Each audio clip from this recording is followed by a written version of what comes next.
Dituding depresi, aksi Pinkan Mambo lempar mic backing vokal saat manggung disorot. Penyanyi Pinkan Mambo kembali jadi sorotan publik usai manggung di Bekasi. Tampil dengan aksi panggung memukau, Pinkan Mambo justru disorot gegara perangainya.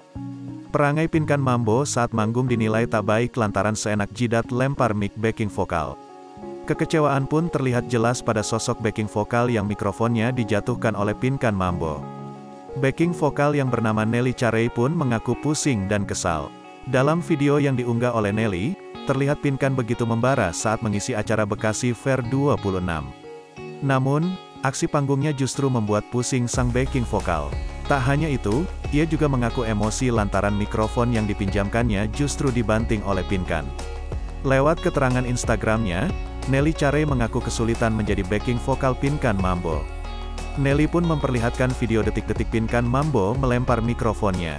Sontak cerita pengalaman Nelly itu pun menuai banyak reaksi dari rekan-rekan selebritis.